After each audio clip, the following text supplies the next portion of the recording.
Ang kwento ni Tomby. Ang kwentong ito ay hango sa totoong buhay. Mula ito sa isa nating tagapakinig. Karanasan ito ni Kulas. Walang eksaktong taon. Probinsya ng Capiz. Galing sa mahirap na pamilya si Kulas, na katulad ng karamihang magsaka sa lugar ng Capiz. Araw-araw na kumakayod sa sakahan. Bawang ang kanilang pananim, nakakarampot lamang din ang kinikita. Minsan nalulugi pa, lalo na't kapag apektado sa masamang panahon. Ngunit hindi naman ito makatulong. Sa kadahilan ng madaling mapagod ang katawan at kagad nagkakasakit. Magagaan na trabaho lamang ang binibigay ng ama sa kanya. Tagabantay tuwing hapon dahil may mga pasaway na nagrarambulan sa mismong taniman, mga kapitbahay na basagulero. Sa paglipas ng panahon, nagbago ang kanyang buhay ng aksidenteng natagpuan ang isang natatanging bawang. Kakaiba ito kumpara sa karamihan. Matingkad ang kulay, matigas dahil naging bato. Kinuha niya gawa ng kuryosidad at gabi-gabing tinitignan. Iniisip kung ano yon hanggang sa nahumaling. Araw-araw nang dinadala. Nang tumagal, nararamdaman na lamang na may nagbabago sa sarili. Ang dating mahinang katawan lumalakas. Ganadong-ganado sa lahat ng oras. Walang kapaguran. Hindi na dinadapuan ng sakit kahit ang nakasanayang paulit-ulit na lagnat. Kinakabahan ng binata. Hindi na iintindihan ang mga nangyayari. Hanggang sa dumating ang puntong pati ibang nilalang kayang maramdaman, lalo na ang mga aswang na minsanang napapasadya sa lugar. Tumagal ng tumagal. Dahan-dahan itong naunawaan magmula nang mapadayo sa bahay ng isang antingero sa karatig bayan na pareho niyang may tangan. Ito ang nagturo kung paano ang wastong gamit at iba pang pamamaraan. Inanyayahan siya nitong sumama sa panunugis isang beses. Namangha sa taglay na tangan at pagkabalik ng tahanan, nagpa siyang pangatawanan at gawing tungkulin ang pagtaboy sa masasamang nilalang na mararamdaman. O Kulas anak, halika muna rito at may pupuntahan ako sa kabilang bahay. Sasadyain ko lang si paring Oke kung tutuloy ba yung sabong sa piyesta. Sa Sabado na yun Ikaw na muna ang magbantay sa taniman. Kapag magrarambulan na yung mga siraulo, huwag kang matakot na mambato. Sa ulo mo tirahin, baka sakaling matauhan. Basta, ganun pa rin ha. Titingin ka lang sa mga pananim. Bawal kang gumawa ng kung ano. Lalakad na ako. Wika ni Tatay Kunor. Walang reklamong sumunod si Kulas sa utos ng ama. Sa katunayan, nais na nitong aminin na kaya nang gumawa ng mabigat na bagay. Ngunit sa takot na baka kung anong sabihin, sinarili na lamang muna. Umaasa na balang araw magkaroon ng lakas ng loob para maipagtapat. Kagaya ng nakasanayan, nagbitbit ito ng upuan at nagpunta sa gitna ng taniman. Doon naupo habang patingin-tingin sa paligid. Dala-dala rin ang tirador at supot ng bato, panlaban at pangtaboy sa mga pasaway. Tao man o hayop, katulad ng aso. Payapa ang mga sumunod na sandali. Hanggang sa unti-unti nang nadinig ang rambulan ng mga kabataan. Nauso ang basag ulo sa mga ito. Wagas din kung manggulo. Hindi sinasanto ang kung sino kahit sitahin pa ng mga tanod. Lumalaban kahit magkanda dugo-dugo na ang katawan sa pisikalan. Hindi sila titigil. Nang dumating sa taniman ang gulo, dali-dali itong tumayo at nagsimulang manita. Ngunit balewala lamang dahil ayaw pakinggan. Isa-isang naapakan ang mga pananim hanggang sa malaking bahagi na ang nawasak. Dahil hindi na madala sa sita at pambabato. Nang masagad ang pasensya ni Kulas, lumapit ito at pinaghagis. Gulat silang lahat na nakatingin dahil pasimpleng dinampot ang bawat isa sabay balibag na parang maliliit na bato. Ano? Ang lawak ng patag doon sa unahan. May bundok at gubat na pwede niyong maging labanan. Pero pinipili talaga rito sa sakahan. Ang kakapal ng mukha niyo. Umalis na kayo. At wag na wag kayong babalik dito. Isa. Dalawa. Dahil sa galit na ipinakita ni Kulas, nataranta ang mga kabataan at tumakbo. Bumuntong hininga na lamang ang binata upang pakalmahin ang sarili. Kagad ding napalingon upang malaman kung may ibang nakakita sa kanya maliban sa mga bata. Inasikaso pagkatapos ang mga pananim na natumba. Ginawa ng paraan para mapakinabangan pa. Ilang sandali ang lumipas, dumating ang ama. Dali-daling lumapit at pinagsabihan ang binata. Anak, ano ba yan? Ang sabi ko wag ka nang mangialam. Magbantay ka lang. Ako na riyan. Maupo ka lamang doon. Wika ni Tatay Conor. Biglang kinabahan ng binata sa ideya na baka alam na nito ang nangyari kanina, lalo na ang ginawa. Tay, nagkarambulan po kasi ulit.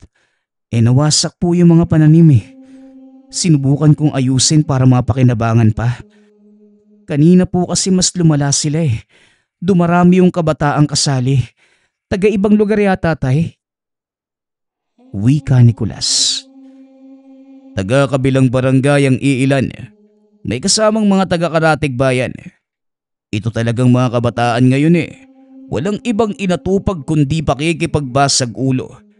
Nagmamadali ako sa pag-uwi para maabutan. Wala na pala. Papaluin ko sana sila isa-isa eh. Ikaw ba na? Nasaktan ka nila? Tugon ni Tatay Conor. Hindi naman po. Siya nga po pala, tay. Kakarating mo lang ba o kanina pa? Baka kasi nakita mo yung nangyari kanina. Kakasabi ko lang na wala akong naabutan. Nabibingi ka na yata eh. Basta sa susunod, huwag mo nang galawin yung mga pananim na nasira sa rambulan. Bibilangin natin ang nawasak na puno para pagbayarin ng mga yun. Kung hindi natin sila madadaan sa sita, dadaanin natin sila sa paniningil. Sa mga magulang tayo dumiretso para sigurado. Wika ni Tatay Conor. Nakahinga ng maluwag si Kulas nang malaman ang sagot nito. Sa paglubog ng araw, umuwi na rin ang mag-ama para makapaghapunan. Sa kalagitnaan ng kainan, isiningit ni Tatay Conor ang isang usapin. Anak, ipagpaliban mo muna pala ang pagpunta sa kabilang bayan. Alam kong nag-imbita ang tiyahin mo sa karawan niya. Pero mas mainam na dito ka na lang sa bahay. Delikado roon eh.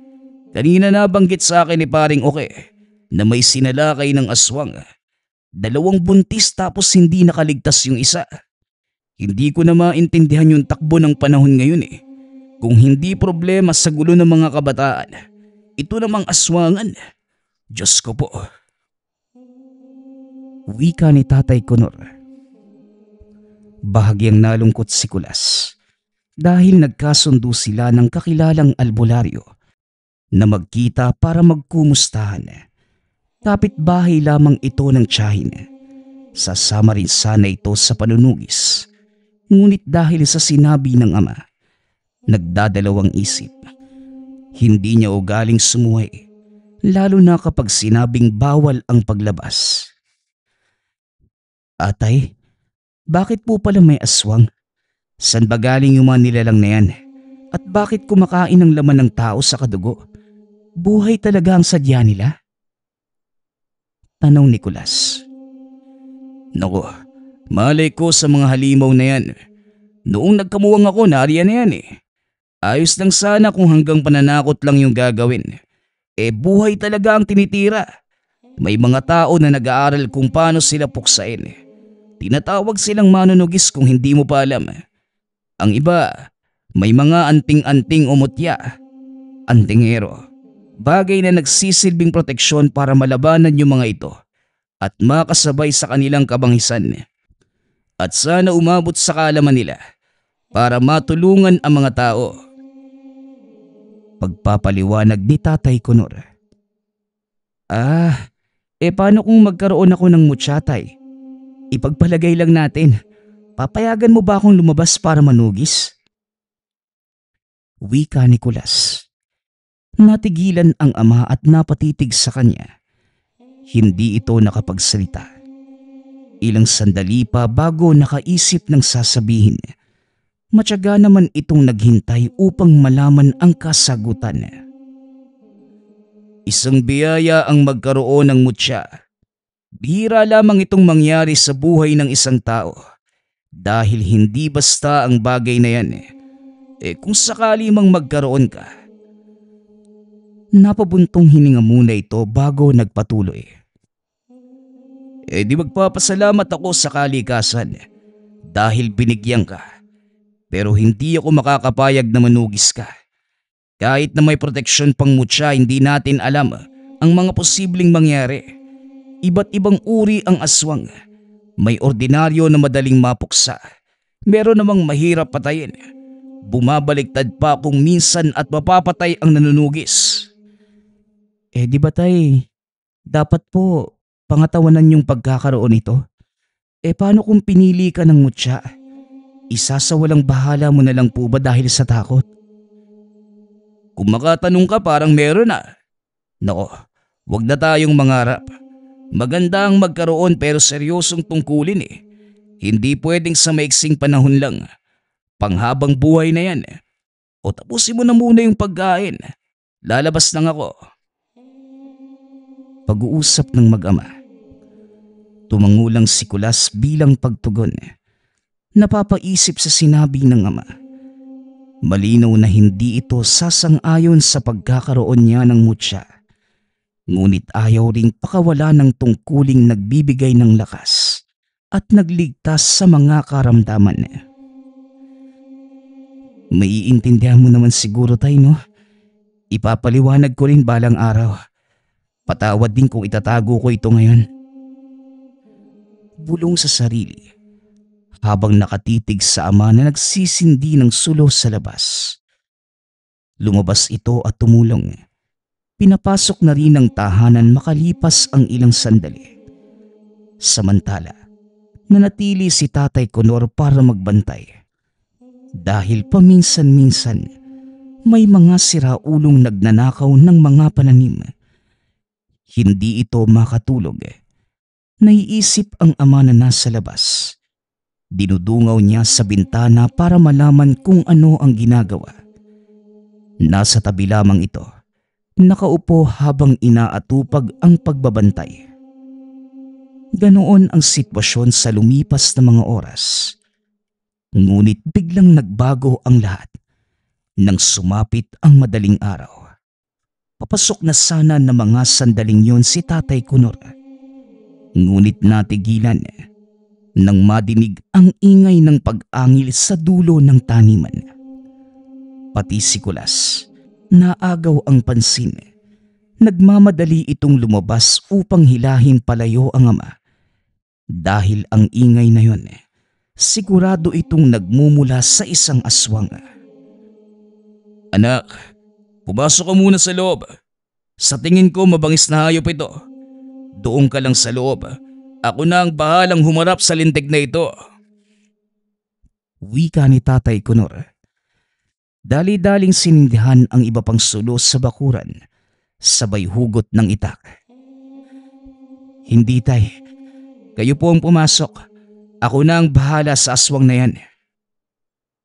Wika ni Kulas, na labis na ikinagulat ng ama. Oh, ano naman ang gagawin mo? Titirahin mo ng tirador.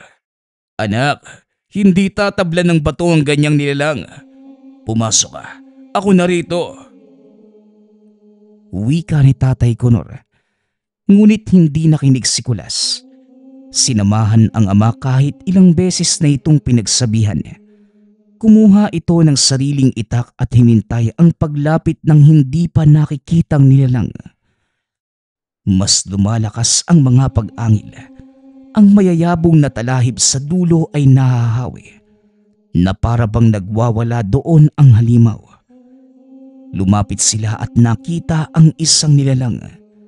Duguan, maraming sugat sa katawan at malala ang lagay. Namimilipit sa sakit. Habang nakatitig sa kanila ang mga matang nangungusap. Ilang sandali pa, nagpalit ito ng anyong tao at kagad nagsalita. Wag, hindi ako kaaway. Tulungan niyo ako.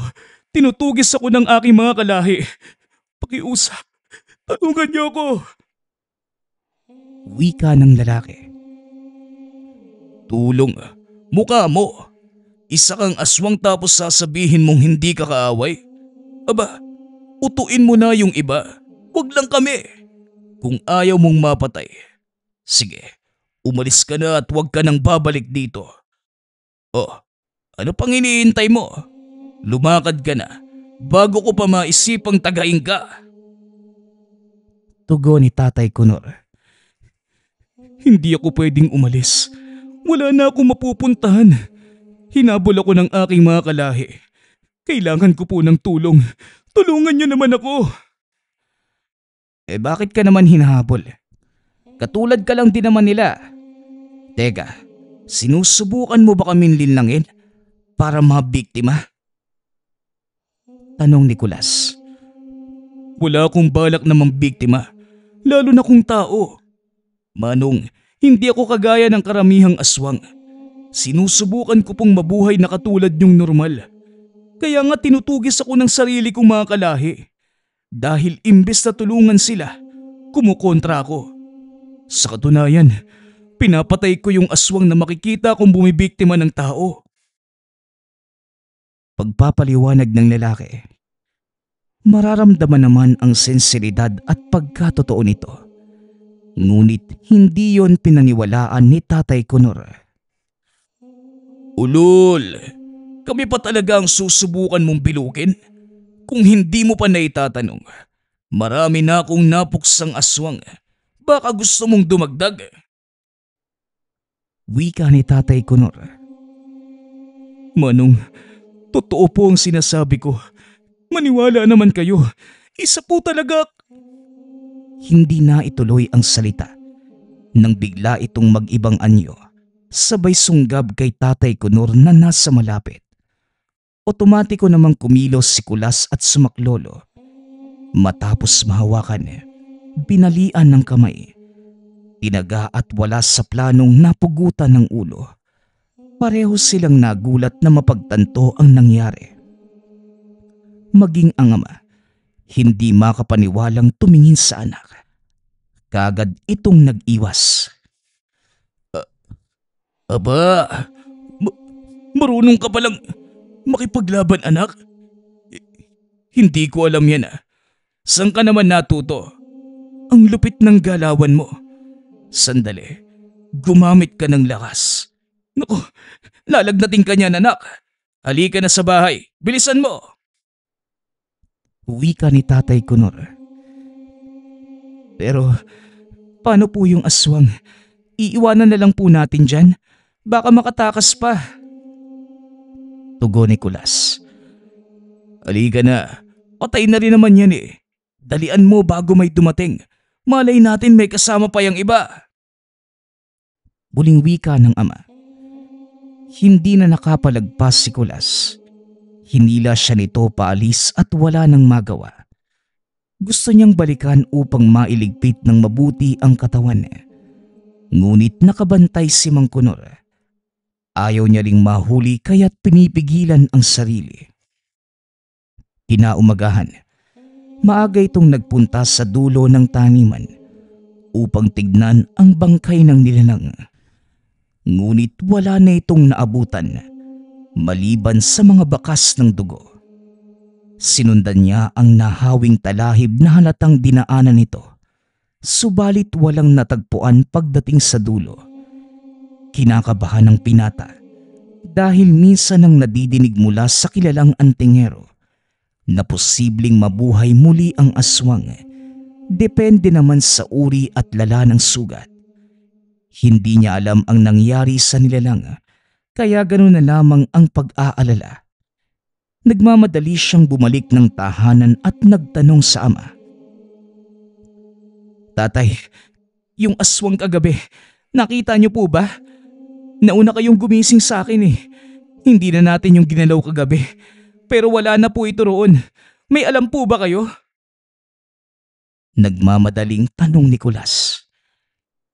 Maaga akong nagising pero hindi pa ako pumupunta doon eh. Bakit? Nawala ba? Paano naman makakaalis yun? Patay na, di ba? Pinugutan mo na ng ulo. Tugon ni Tatay Kunor.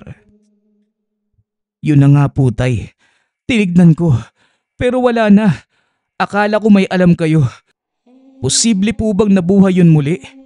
Nangyayari naman po yung ganun, hindi ba?" Wala akong ideya sa ganyan, anak. Isa lang naman akong hamak na tagasaka ng bawang eh. Pero paano mo nasabi na mabubuhay muli yun? Pinutol mo na nga yung ulo. Tinaga mo pa ng paulit-ulit. Nadinig ko lang sa matatanda noong nagpunta ako kina tiya. Marami doong mga tao na maalam sa ganitong bagay. Napapag-usapan nila yung aswang. Nakinig lang ako. Kung ganun, lagot na. Paano nga kung nabuhay yun? Paniguradong nagpapagaling. Tapos darating ang araw na babalikan tayo. Ito na nga bang sinasabi ko eh. Sana pala hindi na ako nagmagaling. Kung pumasok na lang ako ng bahay kagabi, di hindi umabot sa ganito. Minsan talaga ang sarap kutungan ng sarili ko no? Pati tuloy ikaw madadamay. Tatay, wag po kayong mag-alala. Kung sakaling magkatotoo ang sinabi nyo, sagot ko po ito. Ako ang bahalang pumuksa sa aswang na yan. Kahit ilan pa sila sa harapan ko. Pag-uusap ng mag-ama. Hindi makapaniwalang napatitig ang ama sa kanya. Nahampas pa ito. Aba, kung makasabi parang may kapangyarihan na. Hoy Kulas, ang aswang hindi yan basta-basta. Nakita mo naman yung nangyari kagabi. Mabuti nga nakialam ang Diyos at sinaniban ka ng anghel. Ayun, ligtas tayo. Wika ni Tatay Kunor. Natawa naman si Kulas sa sinabi ng ama. Hindi na lamang dinugtungan pa ang usapan. Nang mga sumunod na sandali, naging abala ito sa gawaing bahay. Habang si Tatay Kunor naman nasa taniman, pinuputol ang mga talahib na may bakas ng aswang, maging ang mga yapak sa lupa. Tinabunan upang walang magduda. Umiiwas lamang ito sa posibleng isipin ng mga kabaryo. Mahirap magpaliwanag sa mga taong hindi marunong makinig at mga ugaling mas pipiliin ang sariling paniniwala. Isa pa, wala na ang nilalang sa lugar. Pagkatapos, inasikaso ang pagbilang sa mga pananim na nasira noong nagkarambulan. Magkasama silang nagpunta sa kabilang bayan upang puntahan ang mga batang sangkot. May dalawang nakilala si Tatay Kunor dahil suki niya ng bawang ang mga magulang. Habang inaayos ng ama ang problema, minabuti ni Kulas na maglakad-lakad sa paligid. Naghahanap na mapaglilibangan upang hindi maburyo kahihintay. Sa pagbaybay ng daan, nagkasalubong sila ng kakilala niyang antingero. Mang Berto, kumusta po? Ako po ito si Kulas. Mabuti naman po nagkasalubong tayo. May gusto kong itanong tungkol sa aswang Wika ni Kulas. Biglang naging seryoso ang titig ng antingero. Lumapit sa kanya at nagtanong rin. Hindi mo man sabihin sa akin, naaamoy ko ang nangyari Sinalakay ka ng aswang, tama ba? Sariwa pa ang amoy. Nakakasulasok ang kumapit sa'yo. Wika ng kakilalang antingero na tawagin na lang natin sa pangalang Berto. Hindi pa po kasi ako nakakaligo. Sa pagmamadali at maraming iniisip, nakalimutan ko yung personal na gawain. Pero talaga po bang naaamoy pa ninyo yung samyo ng aswang sa akin? Ilang oras na po yung lumipas. Kagabi pa kami nagkasagupa. Tugon ni Kulas. Malakas ang kapit ng amoy. Lalo na kapag nahawakan mo. Magsabi ka, ano bang nangyari? Mang Berto, kinalaban po namin ni tatay pero hindi naasikaso yung katawan. Natatakot po kasi ako na malaman niyang meron akong tangan eh. Tutol po siya ron. Gusto ko mang iligpit katulad ng ginagawa niyo noong isang beses akong sumama sa panunugis. Pero hindi nangyari. Binalikan ko po kaninang umaga pero wala na. Masasabi niyo po bang nabuhay yung kahit napugutan ng ulo? Wika ni Kulas. Nakahinga ng maluwag ang antingero. Binigyan siya ng tapik sa balikat. Huwag kang mag-alala. Hindi na yon mabubuhay.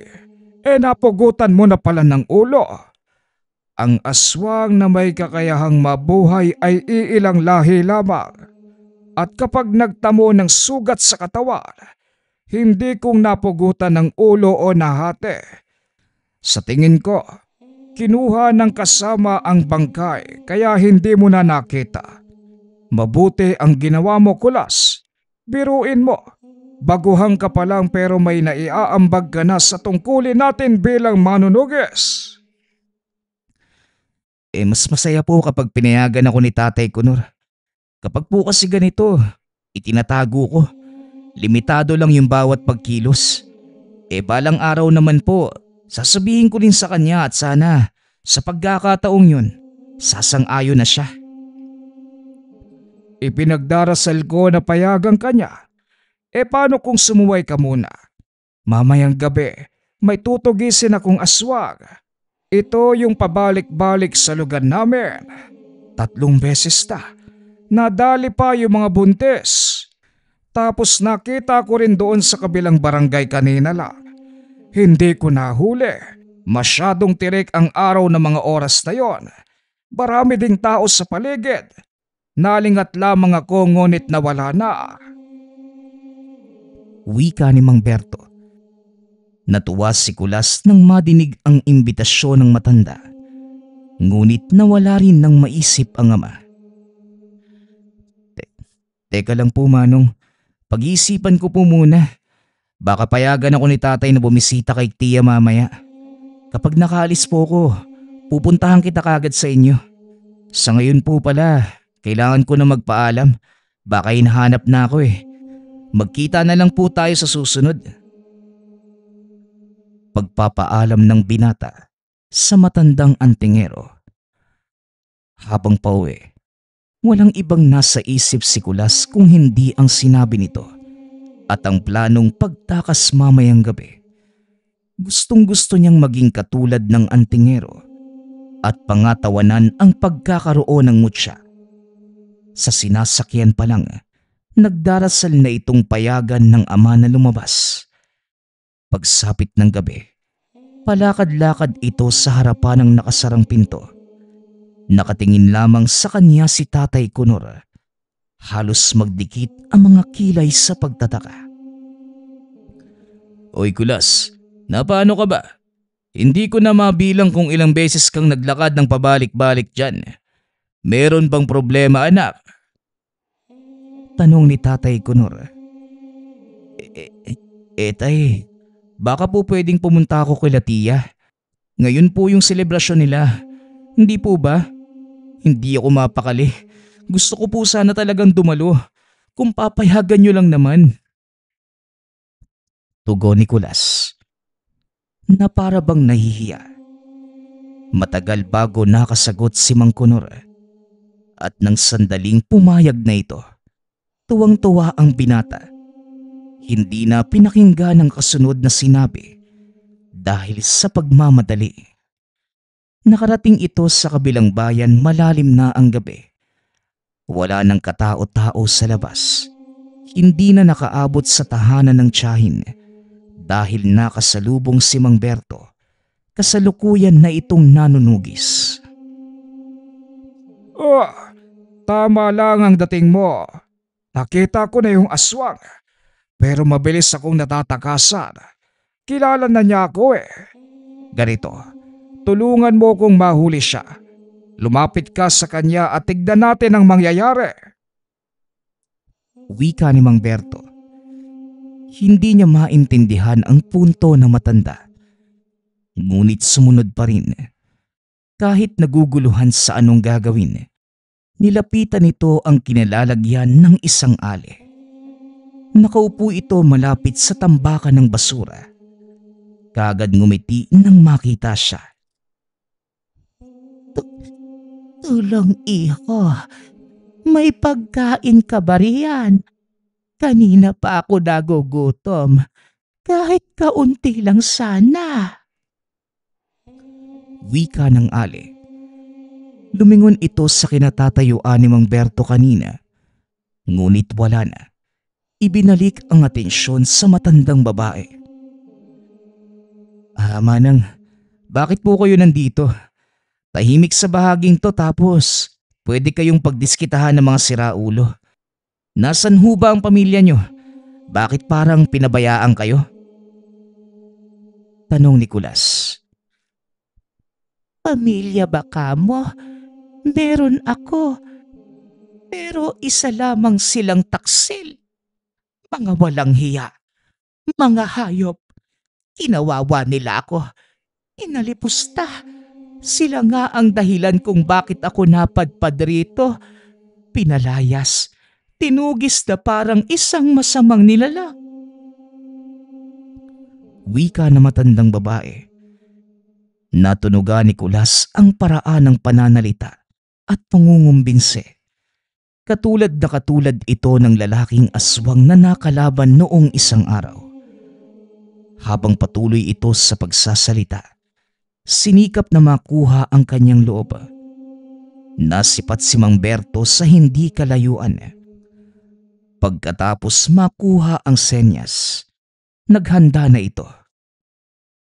Manang, malapit lang po yung bahay ko rito. Kung gusto nyo, sumama na lang po kayo sa akin para may matulugan na rin kayo ngayong gabi. Sasama po ba kayo? Wika ni Kulas.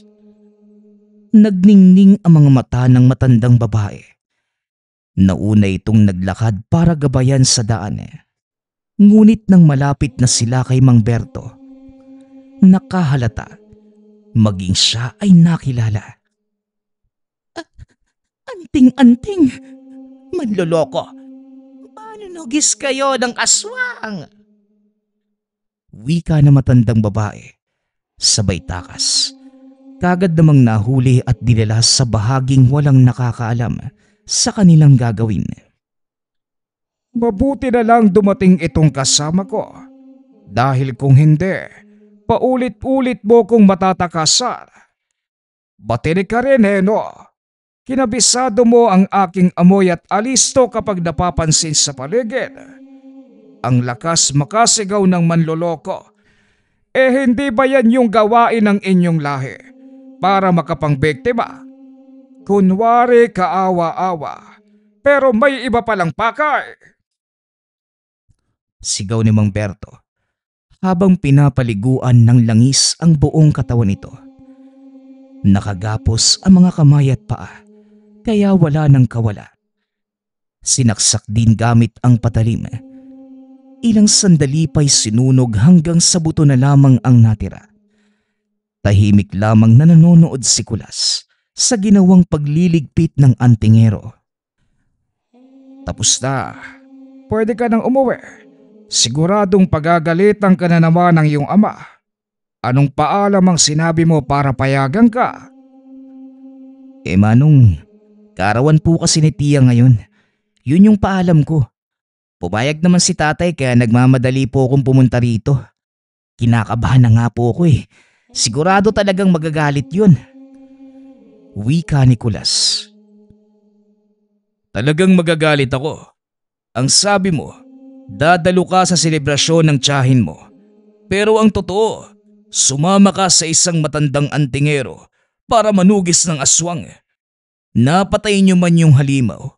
Ikaw naman ngayon ang patay sa akin. Umuwi ka! Wika ni Tatay Kunor. Sinubukang magpaliwanag ni Mang Berto, ngunit hindi nakinig si Tatay Kunor. Pagka-uwi ng tahanan, pinagsabihan niya ang anak. Hindi ko alam kung kailan ka pa natutong magsinungaling. Kaya pala ang lakas mong makatanong tungkol sa mutya at aswang. Meron ka na palang tinatangan. Ilang beses ka na bang sumama sa antingerong yun? Ha? Kanina ko ba kayo sinusundan? Dahil nakakapagduda. Gabi na pero gusto mong lumabas ng bahay. At ginamit mo pa talaga yung tiyahin mo. Wika ni Tatay Kunor. Tatay, pasensya na po. Hindi ko sinasadyang itago sa inyo yung totoo. Natatakot lang ako sa magiging reaksyon nyo kung sakali. Humahanap lang po ako ng tiyempo. Tugon ni Kulas. Napabuntong hininga si Tatay Kunor. Mahabang katahimikan ang namayani bago ito nagsalita muli. O siya, kung yan talaga ang gusto mo, papayagan kita. Basta palagi mong siguraduhin na ligtas ka sa lahat ng oras. Huwag mo muna akong kausapin. Masama pa yung loob ko sa ginawa mong pagtatago. Wika ni Tatay Kunor. Natuwa si Kulas dahil sa wakas pumayag na ang ama. Ilang araw pa niya itong sinuyo para magkaayos muli. Galak din ang nararamdaman ni Mang Berto at hindi binigo ang binata. Itinuro niya ang mga dapat pang matutunan hanggang sa naging mas mahusay pa ito. Sa paglipas ng mga araw, unti-unting nawawala ang bali-balita tungkol sa aswang. Dahil sa oras na may matunugan, kagad itong ginagawa ng aksyon. Inuunahan bago pa makapangbiktima. Niyakap ni Kulas ang tungkuling ito hanggang sa naging ganap na manunugis at protektor ng mga tao laban sa anumang banta ng aswang. Ang susunod nating kwento ay mula sa isa nating tagapakinig. Karanasan ito ni Tibo. Walang eksaktong taon. Probinsya ng Samar. Nang mga panahong ito, labis na galak ang nararamdaman ni Tibo. Isang buwan na lamang magtatapos na ito sa kolehiyo. Kaya sa isang buwang natitira, pinilit ni Tibo na pumasok araw-araw sa eskwelahan. Kilala ito ng mga kamag-aral bilang pala absent dahil sa madalas nitong pagliban sa klase. Hindi dahil sa bulakbol ang binata, kundi nagkukulong ito sa loob ng kwarto dahil sa takot sa mga tao. 6:00 ng umaga, palabas pa lamang sana ng pinto at papasok ng eskwelahan nang madinig niyang humahagulgol ang ina. Kaagad namang natanong ni Tibo kung ano ang nangyari. Ang tiyo Mario mo, patay na. Hindi na kinaya ang sakit sa baga. Wika ni Nanay Marta. Dahil dito, nakaramdam din ng lungkot ang binata. Si Tiyo Mario ang nagsilbing tagapangalaga niya ng mga panahon na nangingibang bansa pa ang ina. At sa katunayan, sa probinsya na lumaki si Tibo at 5 taon pa lamang ang nakalipas magmula nang umuwi ang ina at nagpa siyang manirahan sa Maynila. Kaya naman dali-dali itong sinamahan ng ina sa eskwelahan. para ipagpaalam ang pagliban sa klase. Gawa ng pupunta sila ng probinsya para makilamay sa kanilang kamag-anak. Kinabukasan, maagang umalis ang mag-ina dahil 14 na oras pa ang kanilang magiging biyahe papunta sa Bicol. Pagkababa naman nila, mag-aantay pa sila ng oras ng sasakyan papunta sa mismong bahay ng tiyuhin. Nang makarating ang mag-ina sa bahay ng yumao, sobrang lungkot ng kapaligiran. Matapos yun, umuwi muna ang mag-ina sa kanilang tinitirhan bago pumunta sa Maynila. Halos 5 bahay lamang naman ang pagitan mula sa bahay ng kapatid. Pagkabukas ni Tibo ng pinto, naabutan niya ang ama. Hinahasa ang kinakalawang nitong itak. Nagmano namang kagad siya rito. Mamaya, pupunta ako sa Maisan. Gusto mo bang sumama, anak? Wika ng ama. Kagad namang sumang-ayon si Tibo dahil matagal na itong hindi nakakapunta roon. Madalas kasing tumutulong si Tibo sa paggapas sa Maisan. 8:00 na ng gabi nang mag-umpisa silang maglakad papuntang Lamay. Kinakailangan nilang tumulong tuwing gabi sa pagluluto at paghahanda dahil mas maraming dumadalaw ng ganong oras. Wala ni isang ilaw sa kanilang nilalakaran. Puro nagtataas ang puno lamang ng niyog at samot-saring damo ang nasa paligid. Bago pa man makarating sa kalsada, kailangan muna nilang dumaan sa malawak na ilog. Nang papalapit na sa ilog, nakarinig sila ng napakalakas na ingay mula sa paniki. Sanay naman si Tibo sa tunog nito dahil bata pa lang. Nadidinig na niya ito at normal lamang, lalo na kung may mamamatay o may burol. Bigla na lamang nagsalita ang ama. Alam mo ba, anak, yang nadidinig mo ay hindi talaga galing sa mga paniki. Galing yan sa mga nilalang na hayok sa katawan ng taong namatay. Pero dayo lang naman ang mga yan at kadalasan diyan sa ilog na yan sila tumatawid. Wika ng ama, sabay turo sa ilog. Nakaramdam ng takot si Tibo, kaya naman napahawak ito sa braso ng ama. Ngunit sinabihan naman siya nito na kumalma lamang dahil hindi naman sila gagambalain. Nang makarating sa Lamay ay napakaraming tao. Kaya naman, dali-dali silang tumulong sa pagluluto. Nalaman ni Tibo na tatagal ng 2 linggo ang burol ng tiyuhin. Normal lamang ito sa probinsya na mga panahong yun. 3:00 ng umaga nang tuluyang humupa ang mga tao. Kaya naman, sabay-sabay nang umuwi ang mga kamag-anak ni Tibo sa sariling mga tahanan. Dahil sa sobrang pagod, napasarap ang tulog ni Tibo at nagising ng 3:00 ng hapon.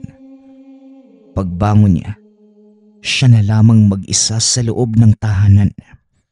Dahil sa biglaang pag-uwi nila sa probinsya, napagpasyahan ng binatang tapusin muna ang proyektong kailangan na ipapasa pagbalik sa eskwelahan. 8:00 ng gabi at abala pa rin sa pagtatapos ng proyekto. Bigla na lamang itong napatayo nang makarinig ng napakalakas na kalabog. Ayon sa kanya, galing ito sa bubong at sa taas ng mismong kinauupuan. Sa sobrang takot, mabilis itong tumakbo sa kusina para kumuha ng bawang at itak. Bata pa lamang siya, alam na niyang pangontra ang bawang at panakot naman ang itak sa mga umaaligid na aswang. Nanginginig man ang mga tuhod, buong tapang itong lumabas ng tahanan. Ikiniskis ng 1 beses ang dalang itak sa puno ng mangga na nasa loob ng bakuran. Tumingala siya sa bubong at kinilabutan sa nakita. Isang matandang lalaki na walang damit Nakasuot lamang ng bahag ng isang katutubong aita at normal na tao lamang ang itsura. Laking pagtataka ni Tibo na mga panahong yun kung paano napunta ang lalaki sa bubong. Napaka-imposibleng makaakyat dahil wala silang katabing tahanan, bakod o maging puno. May puno man sa bakuran ngunit malayo naman ito sa kanilang tahanan. Kaya naman, kagad niyang napagtanto na isa itong aswang. Ipinagpatuloy lamang ng binata ang pagkiskis ng itak sa puno ng mangga. At makailang minuto lamang, bumaba na ito sa bubong at tumakbo ng sobrang bilis. Biglang naglaho ang nilalang, kaya nagpasya na din si Tibo na dumiretso sa lamay. Habang naglalakad, ikinikiskis pa din niya ang itak sa bawat punong madaanan hanggang sa makarating sa bahay ng yumaong tiyuhin. Ni isang beses, hindi na ito lumingon sa likuran. Natatakot itong pag lumingon siya ay makikita niya muli ang nilalang na nakita niya kanina. Pagkaraan pa ng ilang araw, wala namang kakaibang nangyari sa lamay. Ngunit noong 12 araw na, nagpaalam muna ang ama na magagapas ng mga mais sapagkat yon ang nakatakdang araw sa pag-ani ng mga ito. Dagdag pa ng ama, ang ibang makukuha niya ay gagamitin sa disperas ng lamay. Voluntaryo namang sumama si Tibo dahil gusto niya muli itong maranasan. Hanggang sa makarating na sila sa maisan. Paglipas ng ilang sandali, madami silang nakuhang mais kaya sila natagalan sa lugar. 8:00 na ng gabi nang magsimula silang maglakad pa uwi. Mabagal lamang ang kanilang paglalakad dahil sa sako-sakong mais na dala. Hila-hila ng ama ang pang-araro ng kalabaw dahil doon niya inilagay ang ilang sako ng mais. Hindi naman sila nahirapan sa dilim ng daan sapagkat bilog ang buwan ng mga sandaling yun. Habang binabagtas ang daan na may napakaraming puno ng nyog, napatigil sa paglalakad si Tibo dahil sa bagat na nakita. Isang uri ng aswang na nagpapanggap bilang isang napakalaking hayop o kaya naman domestikong aso.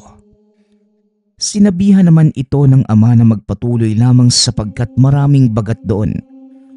Ngunit hindi naman nanggagambala, maliban na lamang kung masasaktan. Kinaumagahan, bisperas ng lamay kaya abalang-abala ang lahat. Nang gabing yun, nakatoka si Tibo sa pagkuha ng mga dahon ng bayabas para gamiting kinabukasan. Dahil pagkatapos ng libing, kinakailangan nilang magpagpag at maghugas ng kamay gamit ang pinakuloang bayabas. Matapos makolekta ang mga dahon, dinala niya na ito sa kusina. Habang hinuhugasan, may napansin siya na lalaking dumaan. May dalang itim na sako, ngunit hindi naman niya ito pinansin dahil sa pag-aakalang tutulong lamang din ito sa pagluluto. Makalipas lamang ang ilang minuto, napasigaw ng malakas ang isang matandang babae. Ang matandang ito ay isang sikat na albularyo sa lugar at maswerte silang makita ito habang nakikilamay. Ayon sa matanda, nakatulog ang nagbabantay sa patay. Merong isang lalaking lumapit sa bangkay at tinakluban ang katawan gamit ang itim na tela. Madali lang naman itong matakpan sapagkat ang kabaong nagamit, wala namang salamin. Napagtanto ni Tibo na ito yung lalaking nakita niya kanina. Nakuha naman ng albularyo ang atensyon ng lahat. Hindi pa din umaalis ang lalaki sa kinatatayuan na parang nagdarasal. Nilapitan ng albularyo ang bangkay.